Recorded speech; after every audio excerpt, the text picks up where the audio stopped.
चलो welcome back. थोड़ा सा टाइम बचा हुआ है तो यूनिट नंबर 1 हमने कर लिया था चैप्टर 9 का। यूनिट नंबर 2 आज करेंगे इंस्ट्रूमेंट ऑफ ट्रेड पॉलिसी। छोटा सा है ये भी, आज शायद पूरा ना हो पाए क्योंकि समय हमारे पास 35-40 मिनट ही है, लेकिन थोड़ा बहुत समझा दूंगा एक्चुअली में क्या है। देखो, ट्रेड पॉलिसी का मतलब क्या होता है? व्यापार करने की नीति। यस, टैरिफ वाला ही है। तो व्यापार करने की जो पॉलिसी होती है उसके कई सारे इंस्ट्रूमेंट होते हैं। अब जैसे जो टॉपिक है हमारा, इंटरनेशनली आप पढ़ रहे हो ना, तो इंटरनेशनल में एक्सपोर्ट और इंपोर्ट आता है। अब जब भी कोई कंट्री, यानी कि हमारा जैसे भारत है, भारत में हमारे यहाँ पर कोई भी पर्सन अगर अपना माल लाकर बेचेगा तो वो हम लोगों को क्या देगा? वो देगा ड्यूटी, इंपोर्ट ड्यूटी, जिसको कहते हैं कस्टम ड्यूटी। इसको कह सकते हो आप टैरिफ। क्या कह सकते हो? तो जो इंपोर्ट हमारे यहाँ हमारे देश में हो रहे हैं, ये एक तो टैरिफ वाले होते हैं और एक नॉन टैरिफ वाले भी होते हैं जिस पर टैरिफ नहीं लगता। जैसे ये माइक है, मैं अभी थोड़ी देर पहले ही पढ़ रहा था कि मेड इन चाइना है। इस पे लिखा है मेड इन चाइना। और ये काफी टाइम से मैं यूज कर रहा हूँ, 2 महीने 2.5 महीने से, तुम देख रहे होगे, बट अभी तक कोई समस्या इसमें नहीं आई। सही सही चल जाता है, बढ़िया आवाज है। अरे तुम वीडियो देखते हो, वीडियो में आवाज सही होती है ना? क्योंकि मैं अपनी तरफ से नहीं बोलूंगा ना, आप लोग बताओगे सही है या नहीं। ठीक है, चल रहा है, बहुत महंगा भी नहीं, बहुत नॉर्मल प्राइस का है। तो ये जब भारत में आया होगा तो ये वाली कंपनी भारत में अपना बिजनेस करने के लिए आई है। तो वो चाइना से जब इंडिया में आई है तो इंटरनेशनल ट्रेड हो गया। तो कोई भी भारत में आकर अपना सामान बेचने लग जाए तो ऐसे तो चल गई कंट्री। तो बेच लो सामान, सामान बेचने में कोई समस्या, लेकिन आपको क्या करना पड़ेगा? आपको इस पे देना पड़ेगा टैरिफ। टैरिफ मतलब टैक्स देना। ऑल वेल, तो हम इसी की बात कर रहे हैं। यूनिट नंबर 2 कहता है इंस्ट्रूमेंट ऑफ ट्रेड पॉलिसी। अभी पिछले कुछ सालों में ना बहुत सारे ट्रेड एग्रीमेंट भारत ने दुनिया के साथ बनाए हैं, मोदी के राज में ही। तो सबसे पहला टॉपिक जो है उसी का जिक्र है। उसके जिक्र से पहले देखो हमें इस यहाँ पर क्या पढ़ना है। इंटरनेशनल ट्रेड तो चैप्टर नंबर 9 है, वो पढ़ रहे हैं हम, जिसका एक यूनिट हम कर चुके हैं। The instrument of trade policy में 3 चीजें, एक टैरिफ हो गया, एक नॉन टैरिफ मेजर और एक एक्सपोर्ट रिलेटेड। एक टैरिफ मतलब जिस पर हम लोग टैक्स कलेक्ट करते हैं। जैसे कोई बंदा सामान लेकर भारत में आ रहा है तो हम उससे क्या कलेक्ट कर रहे हैं? नॉन टैरिफ मतलब जिस पर टैक्स नहीं लगता। और एक्सपोर्ट रिलेटेड मतलब एक्सपोर्ट तो चाहता है भारत की खूब दबा के करे, क्यों? एक्सपोर्ट करने से क्या होगा? तो एक्सपोर्ट पे कई जगहों पर छूट भी दी जाती है। सही है? तो बस ये 3 टॉपिक्स हैं, इन तीनों टॉपिकों को हमें करना है। क्या बेटा? कोटा भी है, ठीक है। तो इंट्रोडक्शन एक बार ले लेते हैं। मैं बहुत ज्यादा डिटेल में इसमें नहीं जाऊंगा और आपको पूरा याद करना भी नहीं है, आपको याद होगा भी नहीं, इससे क्वेश्चन एज सच पूछेगा भी नहीं वैसे, बट एक आधा अगर पूछ लिया, थोड़ा सा नॉलेज होनी चाहिए। तो इंट्रोडक्शन में कहता है,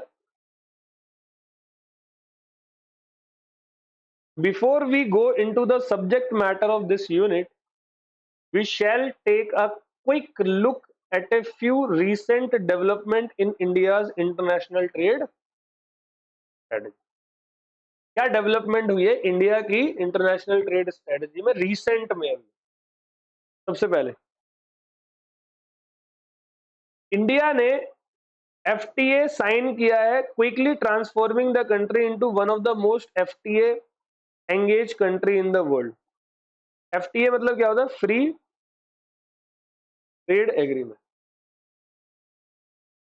ठीक है। द री invigorated free trade agreement rush began with an agreement with Mauritius on 1st April 20, just after COVID, followed by a fast track negotiation with United Arab Emirates. याद होगा आपको, मोदी गया था अरब में। ऑस्ट्रेलिया एंड यूके में गया था ऋषि सुनक के पास। कनाडा एंड यूरोपियन यूनियन में 27 कंट्रीज है, 28 है, दोनों में से 27 या 28 है, क्योंकि ब्रिटिश था वो अलग हो गया यूएस से। तो उन सारी कंट्री जैसे पोलैंड, आयरलैंड, ऐसी यूरोपियन बहुत सारी कंट्री। तो अभी अभी रिसेंट में इन सभी से मोदी जो है सेटिंग करके आया है। इस बीच में मोदी की इटली में भी एक सेटिंग हो गई, ठीक है।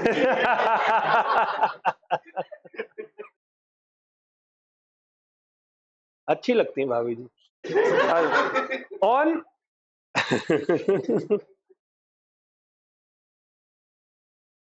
ऑन 18 फरवरी 2022 बेटे,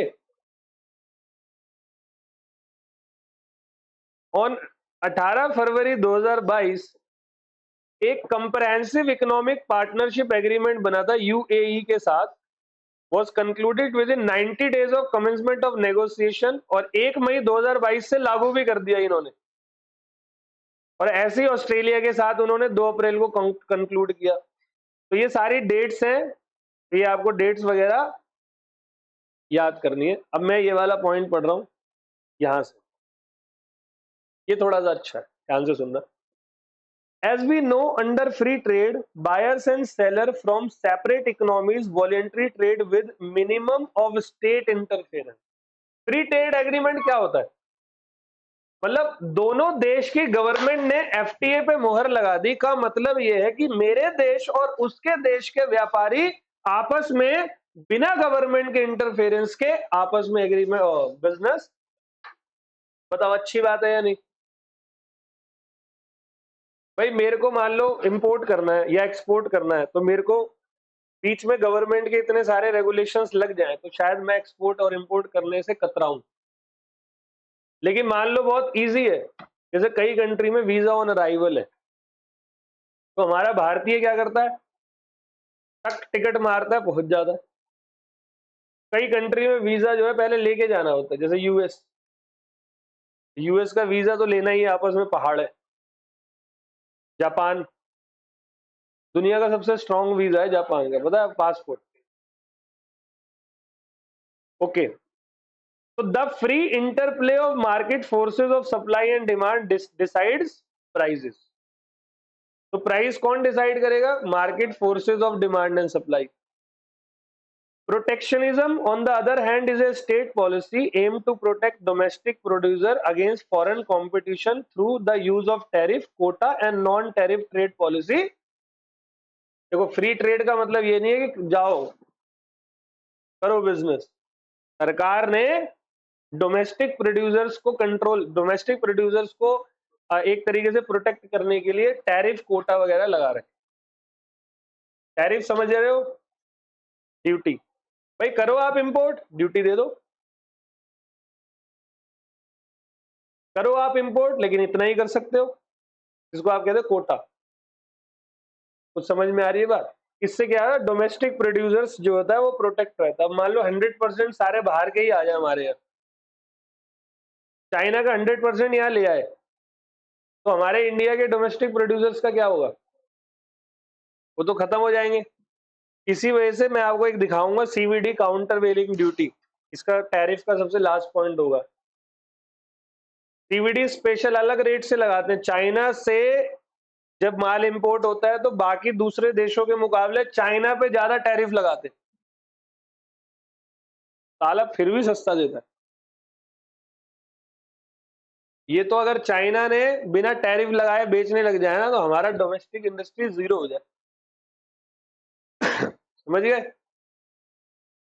तो trade liberalisation refers to opening up of domestic market to goods and service from rest of the world by bringing down trade. असल मकसद इस चैप्टर का ये है कि ट्रेड बैरियर्स को क्या करें, खत्म करें।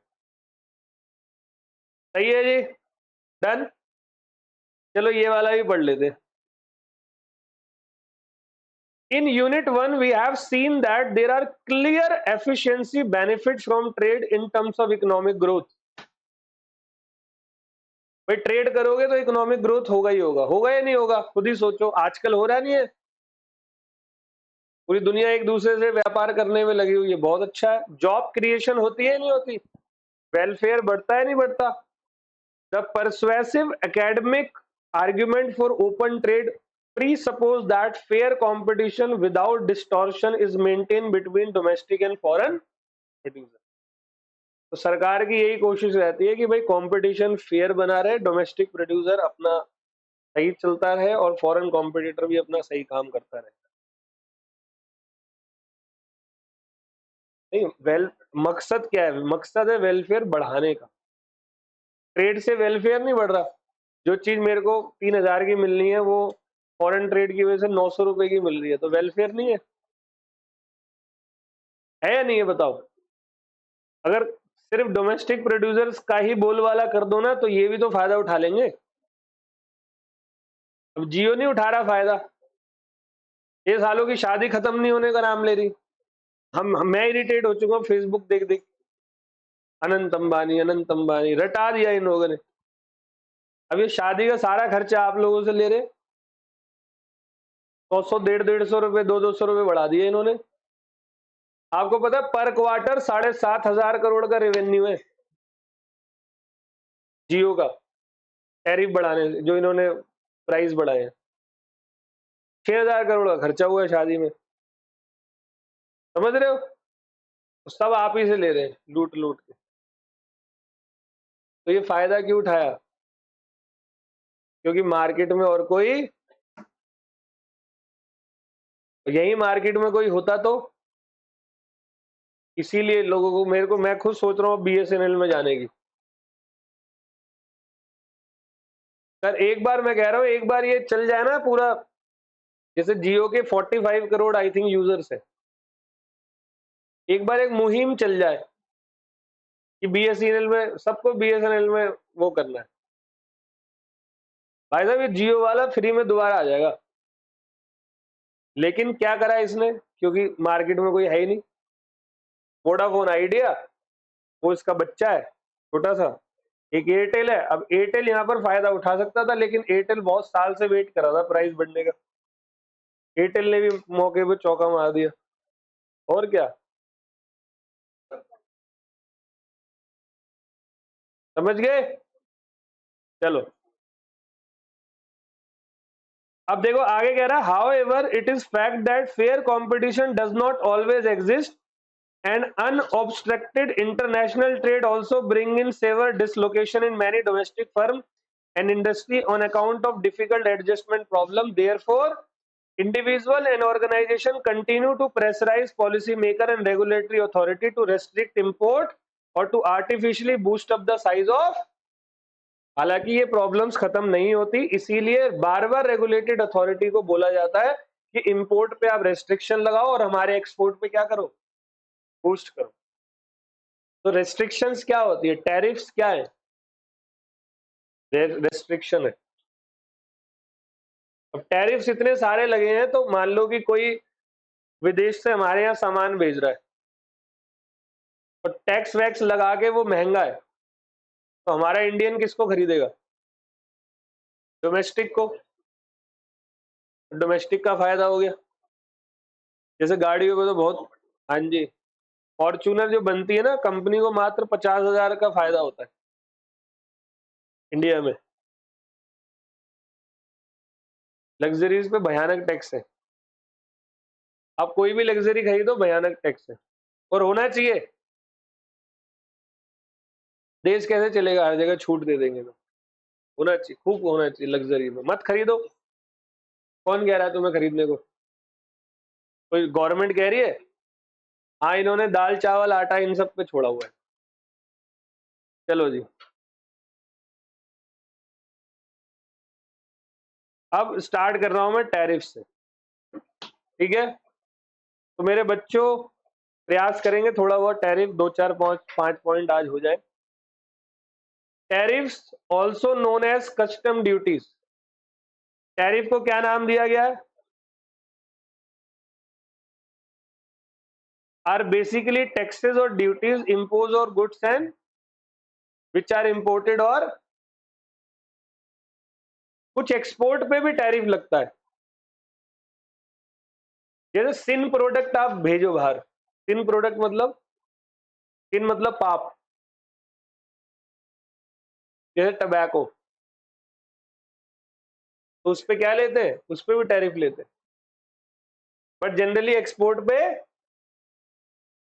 Different tariffs are generally applied to different commodity. अलग अलग कमोडिटी पे अलग अलग टैरिफ्स आपका लगता है।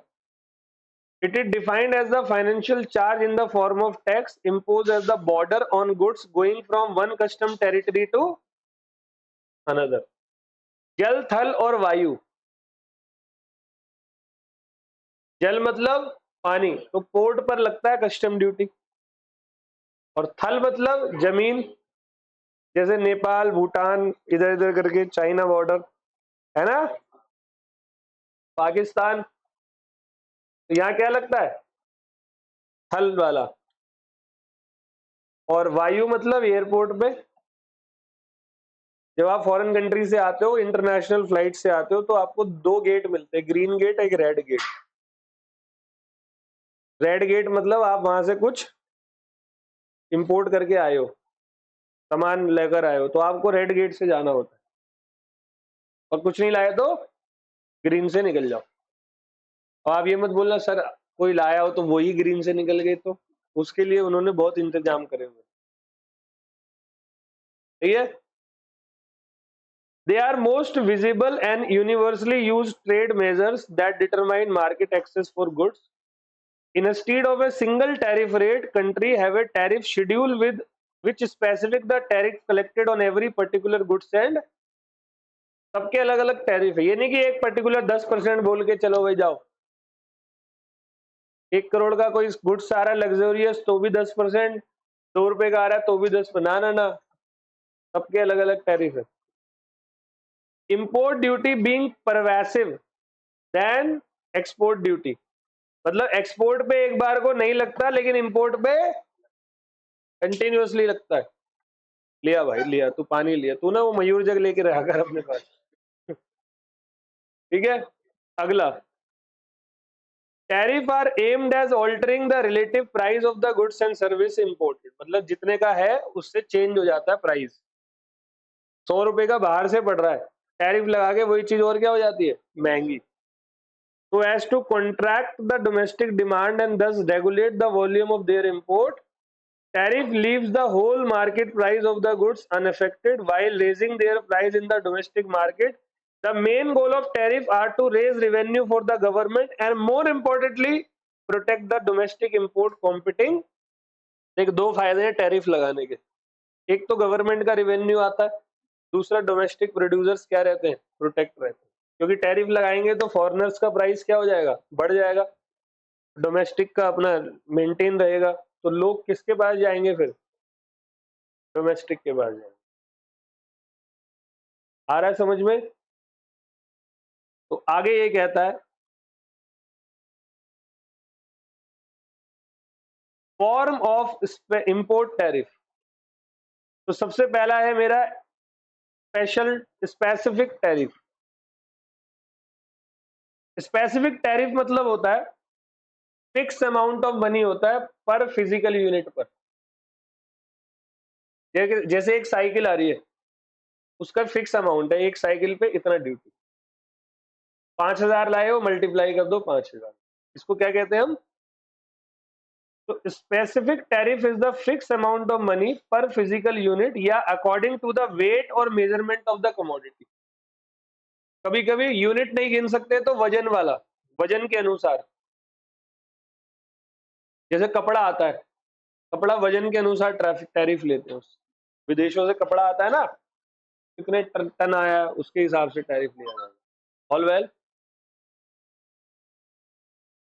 This tariff can vary according to the type of goods imported. Example, a specific tariff of ₹1,000 may be charged on each imported. The disadvantage of a specific tariff as an instrument or protection of domestic producer is that its protective value varies inversely with the price of the import. For example, अगर price imported cycle का 5,000 है और rate of tariff 20% है, तो price क्या हो जाएगा? बढ़ जाएगा.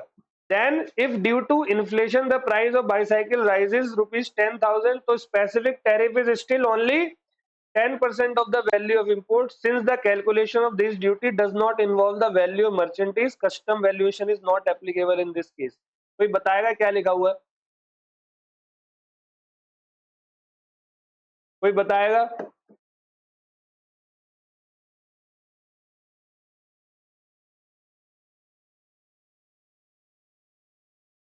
हाँ, इन्फ्लेशन की वजह से प्राइस बढ़ भी गया तो भी, तो ये गड़बड़ नहीं है? ये बता, मैं क्या कह रहा हूँ, हर साइकिल पे 1,000 का टैरिफ, और मान लो उन्होंने साइकिल का प्राइस आगे से बढ़ा दिया तो भी टैरिफ कितना?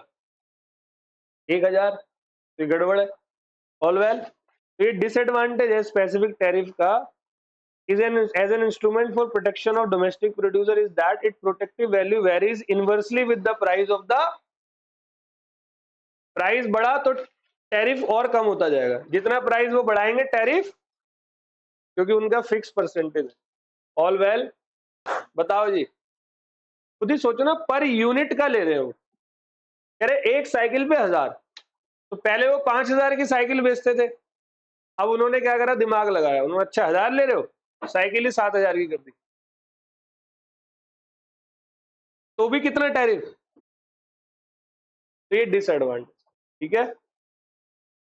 अब दूसरा है एड वैलोरम टैरिफ. ये अच्छा है. एड वैलोरम मतलब, बेटा एड वैलोरम मतलब होता है प्राइस के साथ टैरिफ भी चेंज होगा. आया समझ? कह रहा when the duty is levied as a fixed percentage of the value of the traded commodity, it is called as valorum tariff. An ad valorem tariff is levied as a constant percentage of the monetary value of 1 unit of the imported goods. A 20% ad valorem tariff on any bicycle generate a 1,000 payment on each imported bicycle price at 5,000 in the world market, and if the price rises to 10,000, तो payment बढ़ाकर कितनी हो जाएगी? 2,000 हो जाएगी. कुल मिलाकर जितना प्राइस बढ़ेगा टैरिफ बढ़ता जाएगा. इसको कहते हैं एड वैलोरम. समझ गए सब? तो स्पेसिफिक में क्या होता है? फिक्स होता है पर यूनिट या वेट. एड वैलोरम में क्या होता है? जैसे जैसे प्राइस बढ़ेगा टैरिफ चेंज होता जाएगा. अब दूसरे और भी टैरिफ्स हैं. एक को कहते हैं, अगले को mixed tariff. Mix is the combination of specific and ad valorem. बताता हूं. मिक्स टैरिफ आज express either on the basis of value of imported goods and ad valorem rate, या specific duty depending upon which generate the most income for the nation. जैसे लिखा है, duty on cotton 5%, ad valorem और 3,000 पर ton whichever is higher. जैसे एक cotton आ रहा है तो हमने बोला मिक्स ड्यूटी लगाएंगे, मिक्स टैरिफ. तो मिक्स मतलब स्पेसिफिक रेट डाल देंगे कि जितना वजन होगा उसका 5% और 3,000 रुपए पर टन whichever is higher. तो इसमें गवर्नमेंट को क्या हो रहा है? फायदा. Mix okay. चौथा कह रहा है, बी पॉइंट कह रहा है टेक्निकल या other tariff. So these are calculated on the basis of specific content of the imported goods, that is duties are payable by its component or related item. For example, 3,000 on each solar panel plus ₹50 per kg on. क्या होता है technical और other? मतलब जैसे एक solar आ रहा है तो सोलर अकेले तो आएगा नहीं, सोलर के साथ और क्या आएगी? तो सोलर की एनर्जी कहाँ कहाँ पर जमा होगी? तो इन्होंने क्या करा, 3,000 रुपए तो ईच सोलर के बोले और 50 रुपए बैटरी। आ गया समझ? फिर है tariff rate quotas, C point, TRQ बोलते हैं। टैरिफ रेट कोटा, देखो इसमें दो शब्द आ गए, टैरिफ और quota. Tariff rate quotas combined two policy instrument, quotas and tariff. Quota मतलब फिक्स प्रपोर्शन आप मंगा सकते हो, उससे ज्यादा आप मंगा, तो देखो यहां क्या कह रहा है,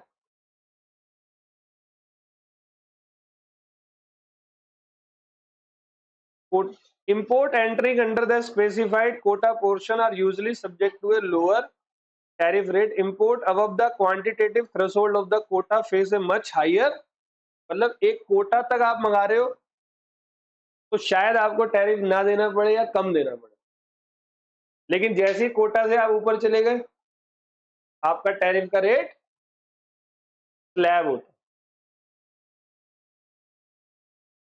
कंपनी का नहीं, सामान का। समझ गए? इसको कहते हैं टैरिफ रेट कोटाज। एक कोटा है, इतने तक मंगाना, कुछ नहीं लेंगे हम आपसे, और इससे ज्यादा जाओगे तो केजरीवाल की तरह 200 यूनिट यूज करो जीरो, और उससे ऊपर 5000 बिल। मेरा खुद आया भी इतने 5000 का, बताओ। आ जाओ आगे, चलो बिल की बाद में बात करेंगे, दिल दुखता है बेटे। अब देखो क्या है, D point, most favoured nation tariff.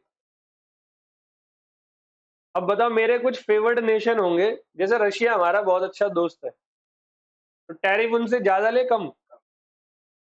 अब मान लो दोस्त का गले मिल गया है और यहाँ सामान उतर रहा है तो कह रहे डबल, उतना वहां से गाली देगी नहीं देगी? साला अभी तो गले मिल के गया है, अभी मैंने इसको रशिया का सबसे हाईएस्ट सम्मान दिया है, प्राइम मिनिस्टर को रशिया का सबसे हाईएस्ट, जैसे हमारे यहाँ का भारत रत्न होता है। हाँ, मोदी को मिला है ना, हमारे को तो मिला ना, हमें और का क्या मतलब, हमारे को चाहिए, तो पुत्रा ने उसको वो दिया, की बात है।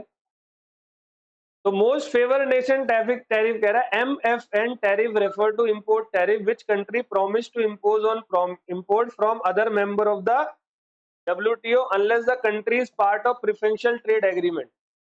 This means that in practice MFN rates are the highest that WTO members charge each other. Some country impose higher tariff on countries that are not part of the, जो वर्ल्ड ट्रेड ऑर्गेनाइजेशन का part नहीं है उनसे higher लेंगे, और जो उनका part है उनसे,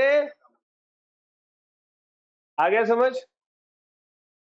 फिर है वेरिएबल टैरिफ। वेरिएबल मतलब a duty typically fixed to bring the price of an imported commodity up to the level of domestic support price for the, अब जैसे कुछ जरूरी चीजें होती है जो सरकार चाहती नहीं कि इंपोर्ट भी हो तो हमारे यहाँ महंगा, जैसे मास्क, वो नहीं चाहते हमारे यहाँ पे महंगा हो, तो इस पे वेरिएबल टैरिफ लगता है। वेरिएबल मतलब, ठीक है। अगला है प्रिफरेंशियल टैरिफ। प्रिफरेंशियल मतलब प्रेफरेंस, है ना। कह रहा है nearly all countries are part of at least one preferential trade agreement.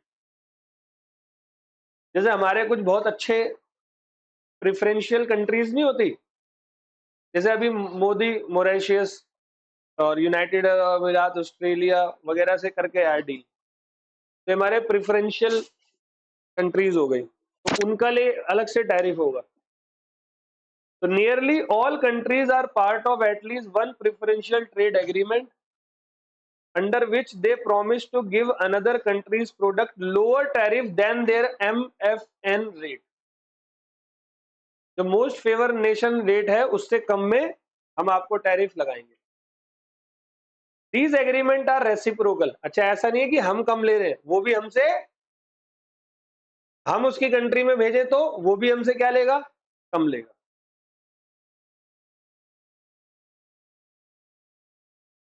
लग सकता है।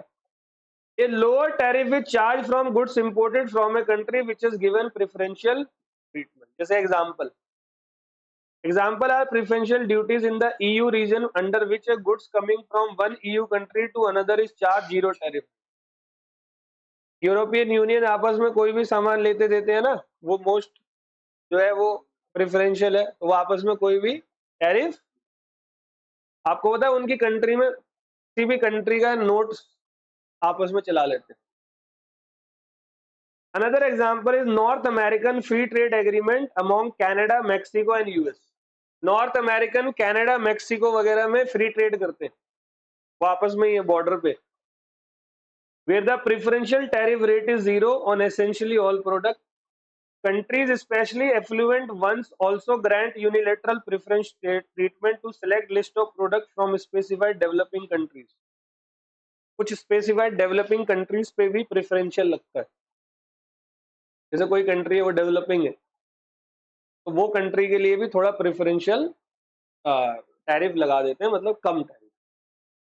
ठीक है, चलो अगला है बाउंड टैरिफ। बाउंड मतलब देखो, हम तो कहते हैं भाई तू बाउंड हो गया, मतलब अब करना,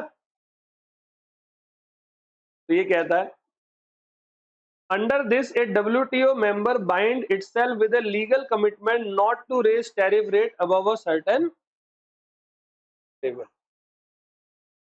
आपने वो MCD के वो देखे हुए दुकानें, MCD ऑथोराइज दुकानें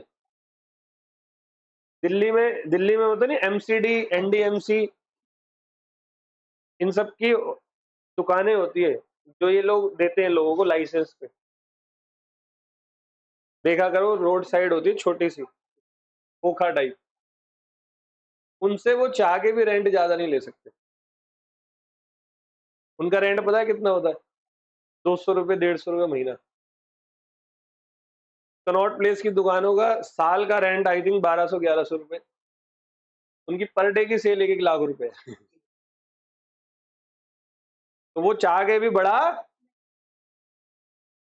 ऐसी WTO ने भी कमिटमेंट कराया कि हम इससे ऊपर, कमिटमेंट के बाउंड है। By bounding a tariff rate often during negotiation the member agree to limit their right to set tariff level beyond a certain level. The bound rate are specific to individual product and represent the maximum level of import duty that can be levied on produce imported by that member. मतलब उसमें एक product पे maximum rate बता देते हैं कि इससे ऊपर आप टैरिफ, सारी कंट्रियों को इससे ऊपर आप टैरिफ नहीं लो।